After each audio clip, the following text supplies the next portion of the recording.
Hey YouTube, my name is Nick James and I'm going to be teaching you how to play guitar. I've been playing guitar for over 25 years and wanted to take the chance to share some of the concepts that helped me learn the best. And in this lesson, we're going to talk about starting to familiarize or memorize the fretboard with using bar chords.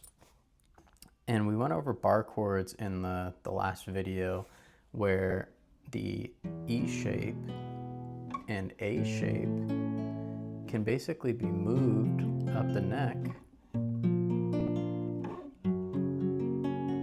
by taking your pointer finger and barring the entire fret. So in this case, if I wanted to play G major, I would use the E string, 3rd fret, and try to hold that finger down on the whole fret and take the rest of your fingers and make that same E major shape you learned here and just move it up to what we call a E shaped G chord. Right below that is C. So on the A string, 3rd fret, we have C, which is actually the 4th chord in G major. So if we wanted to play G, C, and D, we can play them in bar chords right here in the middle of the fretboard. So you no longer have to just be strictly relying on these first 3 frets to play open chords. You can play. And all the way up here, you actually have a G on the A string on the 10th fret.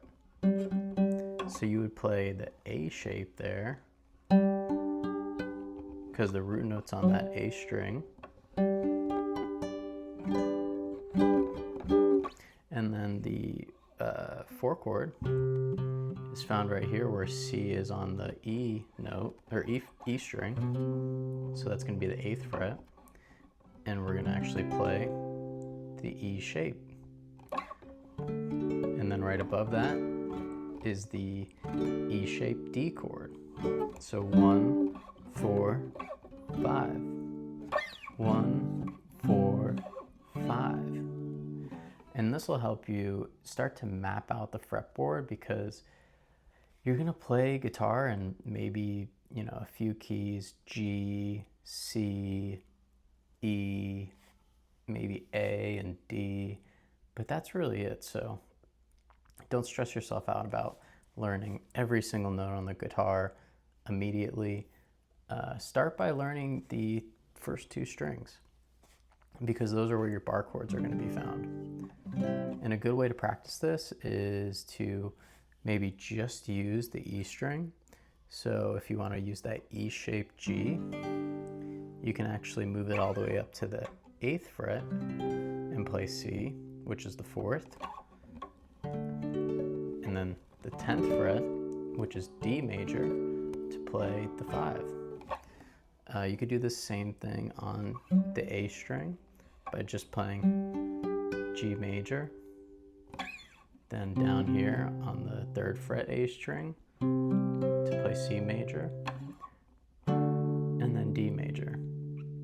So start by just, learning the 1, 4, 5 maybe in one shape, like the E shape, and then, move your way down to the 1, 4, 5 in the A shape, and use the same string, use the same shape to, make these chord changes, and then start to, switch between the E shape and the A shape.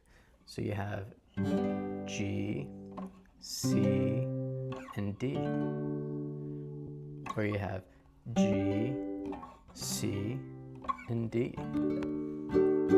And this will help at least start to give you an idea of how the guitar is set up, because it's very important to understand that if you're playing in G, the 4th is C and it's right below it. And if you're, starting with the rooted note on the A string, D is right on top of that. So D is the fifth, so if you had G, D is right on top of it.